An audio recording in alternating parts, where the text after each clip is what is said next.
So hello everyone, this is your friend and host Vivek Saini. You're watching Vivo's Auto Vlog. So welcome to another vlog. आज हम बात करेंगे grand आइटन की. Grand आइटन is the most selling Hyundai India limited की car.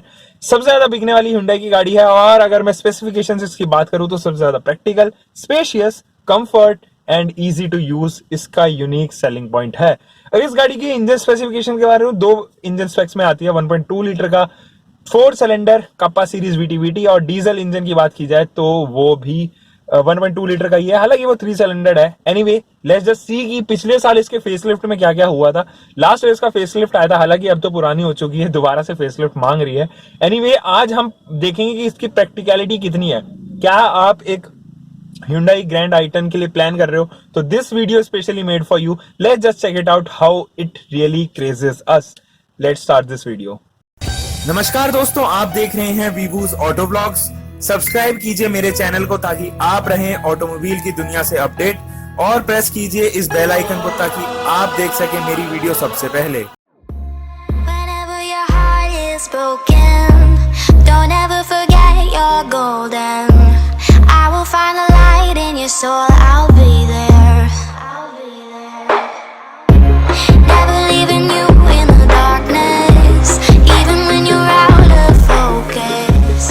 I will be the light. शुरुआत करते हैं गाड़ी के फ्रंट एंड से. तो फ्रंट एंड पे अगर आप देखोगे तो यहाँ पर हेक्सागोनल ग्रिल जो है वो नई दे दी गई है, जो फेसलिफ्ट वर्जन है, मैं स्पेशली उसकी बात कर रहा हूँ. और डीआरएल्स की पोजीशनिंग मुझे काफी अच्छी लगी. फॉग लैंप्स के जस्ट साइड में एक सी और एक एल का शेप बनते हुए नजर आएगा, वो काफी यूनिक है. और डीआरएल जो है वो एलईडी इंस्पायर्ड है, लेकिन जो इसके हेडलैम्प्स है वहां पर आपको प्रोजेक्टर हेडलैम्प्स नहीं मिलेंगे. तो वो एक जरूर आपको थोड़ा सा लगेगा कि ड्रॉबैक है ओवर इग्निस या फिर आने वाले स्विफ्ट या फिर बलिनो के ऊपर भी आप इसे देख सकते हैं. तो अगर मैं नजर दौड़ाऊं तो हेलोजन्स ही आपको वहां पर मिलेंगी. ब्रांडिंग Hyundai की काफी अच्छी तरीके से बीच में ही दे दी गई है, लोगो है और काफी बड़े एयर डैम्स है. तो air dams really helps out in cooling any engine. So अगर नेचुरली कूल्ड की बात की जाए या फिर एयर कूल्ड की बात की जाए तो एयर डैम्स का काफी हेल्प रहता है इंजन कूल करने में. बढ़ते हैं इस गाड़ी के साइड प्रोफाइल की तरफ. तो साइड से आप देखेंगे कि काफी अच्छी और कूल जो इसका यूएसबी है वो कूल है, थोड़ा सा कूल और छोटे लुक में आती है, तो इसलिए काफी अच्छी तरीके से नीटली प्लेस्ड है. वहां पर भी चीजें आपको कैरेक्टर लाइंस अच्छे से दिखाई देंगी. टायर साइज की बात करते हैं, डायमंड कट अलॉय व्हील्स आपको मिल जाएंगे. टॉप ट्रिम में ही हालांकि ये मिलेंगे आपको. और अगर मैं टायर्स की साइज की बात करूं तो 165/65 R14 यानी कि 14 इंचेस के रिम्स यहां पर आपको मिलते हैं. हालांकि अगर एबीएस यूनिट की बात करें तो यहां पर आपको एबीएस यूनिट नहीं मिलती है, केवल टॉप एंड्स में ही आपको एबीएस मिलेगी. हाँ, डुअल एयरबैग्स आपको यहां पर छोटे एंड से ही मिलना स्टार्ट हो जाएगा. अब ओआरवीएम्स की बात करें तो वो भी इंटीग्रेटेड है एलईडीज और टर्न इंडिकेटर्स के साथ में. और अगर बात की जाए रूफ रेल्स की तो वो भी सिल्वरिश फिनिश के साथ में आते हैं, जो काफी कूल नजर आते हैं. ब्लैक मोल्डिंग भी यहाँ पे दी गई है ताकि आपको प्रोटेक्शन में कोई प्रॉब्लम ना हो, यानी कि आप अगर कभी गाड़ी को लेके जा रहे हो बाहर तो आपको ज्यादा टेंशन ना रहे. तो काफी हद तक स्क्रैचेस से आप अब परेशान नहीं होंगे. हालांकि क्लैडिंग जो है वो हर एक गाड़ी में आ जाती है, अब इसमें इतनी कोई खास बड़ी बात नहीं है. चलिए बढ़ते हैं इसके बैक प्रोफाइल की तरफ. बैक प्रोफाइल से भी ये गाड़ी आपको काफी क्यूट नजर आएगी. वो इसलिए क्योंकि इसके जो बम्पर में है उसमें राउंड कलर के जो रिफ्लेक्टर्स है ना, वो इसकी यूनिकनेस को थोड़ा सा उभार देते हैं, थोड़ा सा बढ़ा देते हैं. इसके बम्पर में ही आपको 4 सेंसर्स, पार्किंग सेंसर्स नजर आएंगे. वो भी काफी नीटली प्लेस्ड है ताकि वो अच्छे से अपनी रेंज को बढ़ा सकें. तो ये पॉइंट भी मुझे काफी थोड़ा सा अच्छा लगा कि इस तरीके से प्लेसिंग उनकी अच्छी दी गई है. बहुत सी गाड़ियों में है जिसमें सेंसर जो है ना बहुत ही बेकार तरीके से प्लेस किए जाते हैं, जैसे Scorpio is one of them. बहुत ही मतलब कंजेस्टेड वे में प्लेस की जाएगी, उससे उसकी रेंज कम हो जाती है.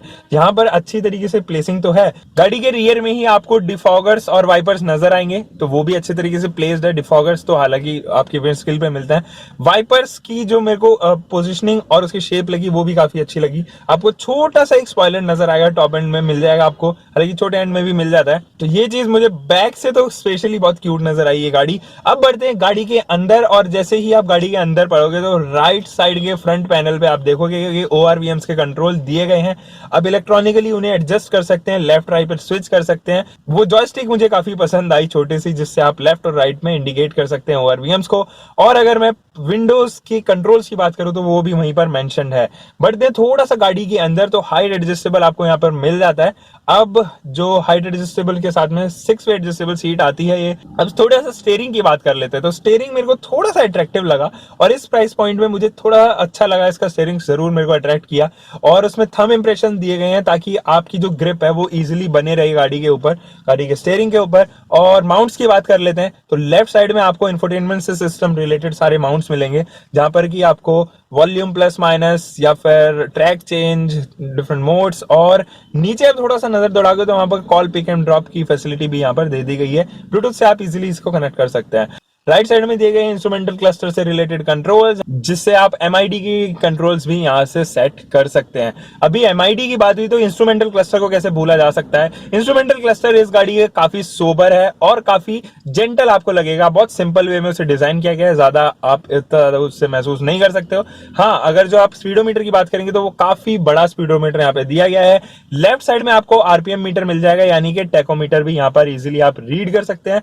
फ्यूल गॉज भी आपको यहाँ पे एनालॉग ही मिलेगा। अगर मैं MID की बात करूं तो वहां पर आपको 2 trip meters, average speed data और इंजन रनिंग टाइम की इंफॉर्मेशन यहां पर आपको दिखते हुए नजर आएगी। एवरेज या फिर फ्यूल एफिशिएंसी जिसे हम कह सकते हैं वो आपको यहां पर नहीं मिलेगी, ना ही डिस्टेंस टू एम्प्टी। तो ये जरूर मेरे को खटकाती है चीज इस गाड़ी के साथ में।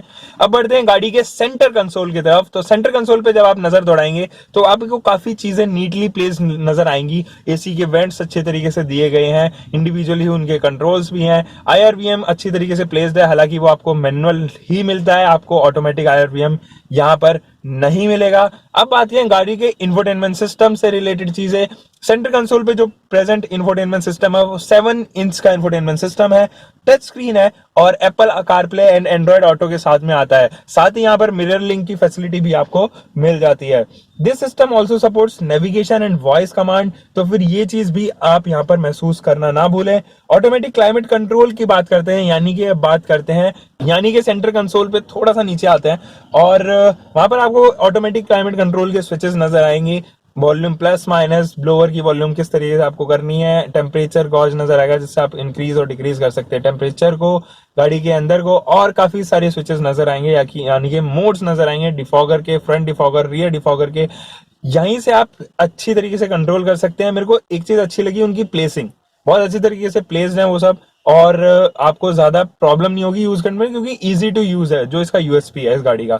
छोटे छोटे आपको यहाँ पे स्टोरेज बॉक्सेस मिलेंगे, जैसे कि वाटर बॉटल्स हो गई, लेफ्ट राइट और रियर के भी लेफ्ट राइट के डोर पैनल्स पे आपको वाटर बॉटल्स के सभी में, तो ये चीज भी मेरे को यूनिक लगी इस गाड़ी में। साथ ही हैंडरेस्ट इस गाड़ी में नहीं आता है, तो जो ये चीज मुझे थोड़ा सा खटका रहा है। और अगर मैं ग्लव बॉक्स की बात करूं तो उसकी भी वॉल्यूम मुझे डिसेंट ही नजर आई। हालांकि जो इसका ग्लव बॉक्स है वो कूल्ड ग्लव बॉक्स है, तो आपको अपने यहाँ पर चीजें ठंडी रखने में ज्यादा प्रॉब्लम नहीं होने वाली है। अब बढ़ते हैं गाड़ी के रियर सीट्स की तरफ। तो जब आप रियर सीट्स में बैठेंगे तो आपको कंफर्टेबली अच्छी चीजें लगेंगी।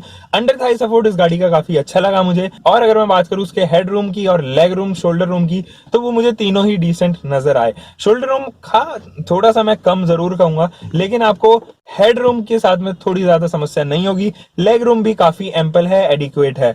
रियर के जो AC वेंट्स है वो भी मुझे यहाँ पे शानदार नजर आए, क्योंकि इस सेगमेंट में इस गाड़ी के अलावा कहीं किसी भी गाड़ी में आपको रियर के AC वेंट्स नहीं मिलते हैं। तो रियर के AC वेंट जो है इस सेगमेंट में फर्स्ट है और आप उनको इंडिविजुअली कंट्रोल कर सकते हैं। दोनों पैसेंजर्स के अलग अलग इंडिविजुअल कंट्रोल्स हैं। रियर की जो सीट्स हैं वो काफी कुशन तो है, वहां पर जो हाइट एडजस्टेबल हेड रिस्ट्रेंट्स है वो भी दिए गए हैं, लेकिन ये 60:40 के रेशियो में स्प्लिट होने वाली सीट नहीं है, ना ही ये मैजिकल सीट्स हैं जैसे जैज में आता है। ये 100% फ्लिपेबल सीट्स हैं। तो ये जरूर कौन इस गाड़ी के साथ में जुड़ा हुआ है, क्योंकि इस सेगमेंट के लगभग सभी गाड़ियों में 60:40 रेशियो की सुविधा आपको दे दी जाती है। अब बढ़ते हैं गाड़ी के बूट स्पेस की तरफ, और बूट स्पेस में आपको नजर आएगा 256 लीटर का बूट, और उसकी एफिशिएंसी भी बहुत अच्छी है। बहुत ही अच्छी तरीके से वहां पर चीजें दी गई हैं। जैसे कि मैं बात करूं पीछे के बूट स्पेस में लगा हुआ लाइट, यानी कि इल्यूमिनाइज आपको यहाँ पर बूट मिल जाता है। जिसका बूट स्पेस है काफी आपको डीप नजर आएगा, तो चीजें रखने में और उठाने में आपको थोड़ी सी समस्या यहाँ पे हो सकती है। अगर मैं बात करूं स्पेयर व्हील की, तो वो कंप्लीटली स्टील व्हील है, आपको जो स्पेयर व्हील मिलता है एलॉय व्हील नहीं है। तो टूल बॉक्स भी यहाँ पर काफी अच्छी तरीके से माउंटेड है, ये चीज भी मेरे को काफी अच्छी लगी। अब ये तो हो गया ओवरऑल स्पेसिफिकेशंस के बारे में बात। अब बात करते हैं गाड़ी के इंजन के बारे में, जो कि मेन पार्ट है। गाड़ी का इंजन आता है 2 यूनिट्स के साथ में, 1.2 लीटर का पेट्रोल इंजन, 1.2 लीटर का ही 3 सिलेंडर डीजल इंजन। जो इसका पेट्रोल इंजन है वो प्रोड्यूस करता है 82 bhp की पावर, और ये VTVT पेट्रोल इंजन है जो कि हर Hyundai का होता है, और 114 न्यूटन मीटर का ये टॉर्क प्रोड्यूस करता है।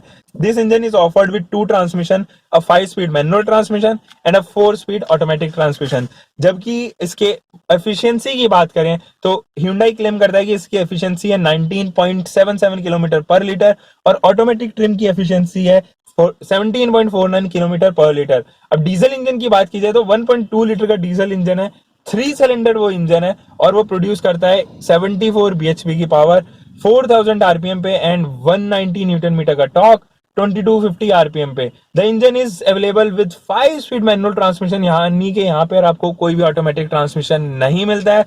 और अगर मैं Hyundai की माइलेज क्लेम की बात करूं या फ्यूल एफिशिएंसी की बात करूं तो वो 24.95 किलोमीटर पर लीटर क्लेम्ड है।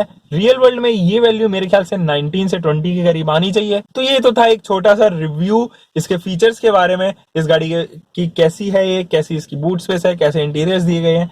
अब थोड़ा बात कर लेते हैं इसकी टेस्ट ड्राइव की, या फिर इंजन किस तरीके से परफॉर्म करता है। मैं जो इंजन चला रहा हूँ वो 1.2 लीटर का पेट्रोल इंजन है। हाँ, डीजल इंजन इसको थोड़ा सा अंडर पावर है, 3 सिलेंडर है वो इसलिए भी।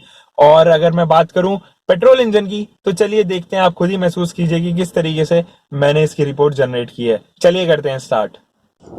सो गाइस, पहले हमने रिव्यू तो ओवरऑल देख लिया है, अभी शुरुआत करते हैं इसकी टेस्ट ड्राइव से। और इनिशियल पिकअप के बारे में बात करूंगा। गाड़ी अभी स्टार्ट मोड पे है और आइडल कर रही है। So let's go. This is basically a petrol version, और रिफाइनमेंट का कोई जवाब नहीं है गाड़ी का, काफ़ी रिफाइंड इंजन है आई वुड से। और Hyundai के जब कंपैरिजन की बात आती है किसी भी ईटा पेट्रोल और डीजल दोनों में ही Hyundai जो है ना रिफाइनमेंट लेवल को बरकरार रखता है। सो ग्रैंड आइटन का 1.2 लीटर का जो इंजन है 81 bhp प्रोड्यूस करता है। It is the same engine which is used in Elite i20 as well. And diesel engine जो इसका है ना वो थोड़ा सा ऐसा ही है, वो उसके साथ में आई वुड से कि आप ना ही जाओ तो बेटर है, बिकॉज जो उसका 1.2 लीटर का डीजल इंजन है वो 75 PS की पावर प्रोड्यूस करता है। यानी कि अगर हम उसको bhp में कन्वर्ट करें तो वो और डिक्रीज हो जाएगा, समवेयर अराउंड 72 और 73 bhp के करीब होगा। सो यस, डीजल इंजन थोड़ा सा अंडर पावर रहेगा। पेट्रोल इंजन के रिफाइनमेंट की कोई मतलब जवाब नहीं है इस time. I can just feel the हज। अभी सिटी ड्राइव के लिए ये गाड़ी मुझे बेस्ट लगती है। इसके अलावा इस सेगमेंट में कौन कौन सी आती है, आपकी आ जाती है इग्निस, स्विफ्ट आ जाती है, और यहाँ पर टियागो को भी हम ले सकते हैं, बट टियागो का थोड़ा सा 3 सिलेंडर इंजन जो है वो यहाँ पर शायद इतना सूटेबल ना रहे। बट हाँ, फीचर्स के मामले में ग्रैंड आइटन is offering very much. So अब हैंडलिंग की बात कर लेते हैं। इंजन रिफाइनमेंट की तो बात काफ़ी हो गई थी। मेरे को Hyundai का जो हैंडलिंग रिस्पॉन्स है ना, जो स्टेयरिंग रिस्पॉन्स है आई वुड से, वो बहुत अच्छा लगता है। मतलब इतना सॉफ्ट स्टेयरिंग, आपको सिटी में कभी प्रॉब्लम नहीं होती। हाईवे पे कभी कभार लोग जो है ना कंफ्यूज हो जाते हैं कि यार इतना लाइट है, और मतलब टॉप स्पीड्स पे ऊपर से बहुत ज़्यादा फ्रिक्शनल लेवल कम हो जाता है टॉप स्पीड्स पर, तो जो व्हील्स का और स्टेयरिंग का कॉम्बिनेशन होता है ना वो बहुत लाइट हो जाता है। तो उस टाइम ज़रूर हेल्प करती हैं Hyundai, और बाकी जितने भी कंपनीज है, से मारुति सुजुकी या फोर्ड का थोड़ा सा हार्ड रहता है स्टेयरिंग, लेकिन Hyundai का लाजवाब, मतलब स्टेयरिंग रिस्पॉन्स एकदम मक्खन जैसा। मैं हैंडलिंग की बात कर रहा था, इस गाड़ी का हैंडलिंग काफ़ी अच्छा है। Obviously it is a hatchback, तो there won't be any you know body roll in it. ज़्यादा बॉडी रोल नहीं है, मतलब है ही नहीं आई वुड से। और suspensions are very soft, like मैंने उसको थोड़ा सा रग्ड रोड्स पे चलाने की कोशिश की थी, अभी भी चला के देखते हैं थोड़ी सी रग्ड रोड पे, तो suspension response is very nice. तो आई वुड से कि हाँ, सस्पेंशन इज सॉफ्ट, और सेडान को, एक हैचबैक को, उनका सस्पेंशन होने भी चाहिए सॉफ्ट, जहाँ तक मुझे लगता है। सो जो पेडल्स हैं, यानी कि गैस पेडल और ब्रेक पेडल और एक्सीलेटर पेडल, उनके भी डिस्टेंस काफ़ी शानदार है। मतलब there won't be any confusion between your feets when you are you know taking a clutch और say you have to put the accelerator, तो आपको तब प्रॉब्लम नहीं होगी। और हैंडलिंग तो it's always awesome in Hyundai। अभी थोड़ी बात कर लेते हैं विजिबिलिटी की। तो front visibility is very nice, you don't have any problem. 6 way adjustable seat आती है, अगर आपकी हाइट थोड़ी छोटी बढ़ जाती है तो 6 वे एडजस्टेबल सीट है, हाइट अपना आप एडजस्ट कीजिए और विजिबिलिटी आपकी इंक्रीज हो जाएगी। और अगर मैं रियर की विजिबिलिटी की हम बात करूँ तो वो अप टू दैट मार्क नहीं नजर आएगी, आपको थोड़ी सी कम लगेगी just because of the pillars, C pillar की मैं बात कर रहा हूँ। और अगर साइड विजिबिलिटी देखें तो वो बहुत अच्छी है। साइड विजिबिलिटी इसलिए अच्छी बिकॉज इसके जो ए पिलर है वो ज़्यादा थिक नहीं है, वो मतलब आई वुड से कि स्किनी है बहुत, तो यहाँ पर आपको साइड विजिबिलिटी भी अच्छी खासी मिल जाती है। अभी बात करते हैं गाड़ी के NVH लेवल्स की। NVH यानी कि नॉइज वाइब्रेशन एंड हार्डनेस, ये किसी भी गाड़ी के नॉइज लेवल को या फिर गाड़ी में वाइब्रेशन है कि नहीं है उसके बारे में बताती है। सबसे पहले आई वुड से कि गियर लीवर पे मेरे को 0% वाइब्रेशन महसूस हो रही है। आप देखोगे टाटा की कार्स में या फिर महिंद्रा की कार्स में आई वुड से, और बहुत हद तक थोड़ा थोड़ा आप सुजुकी की गाड़ी में भी देखोगे कि वाइब्रेशंस रहती ही रहती हैं। Honda, Ford and Hyundai are the 3 companies जिसमें मैंने कभी भी गियर नॉब पे वाइब्रेशंस नहीं महसूस किए। यहाँ पर भी सेम चीज़ है, मतलब there is negligible like 0.01% of vibration on gear knob. और वाइब्रेशंस की बात होगी। अब नॉइज की बात कर लेते हैं। केबिन नॉइज इस गाड़ी में ज़रा भी नहीं है। पेट्रोल वर्जन मैं चला रहा हूँ ऑब्वियसली, तो वहाँ पर ये चीज़ भी ऐड ऑन हो जाती है। पेट्रोल वर्जन के NVHs बहुत प्रॉपर होते हैं, और रिफाइनमेंट क्योंकि इस गाड़ी का बहुत अच्छा है, रिफाइंड इंजन है, तो NVHs लेवल की ज़्यादा हमें तकलीफ भी नहीं होती है यहाँ पर। Guys this car don't come with ABS because it is in sports optional model. Sports optional की ब्रेकिंग कैसी है मैं देखता हूँ, आप वैसे हैरान रह जाओगे बिकॉज ABS के बिना कोई फ़ायदा नहीं है ब्रेकिंग का, इसीलिए ABS बहुत इंपॉर्टेंट हो जाते हैं। मैं 80 पे हूँ अभी और 80 पे डीप ब्रेक मारूंगा।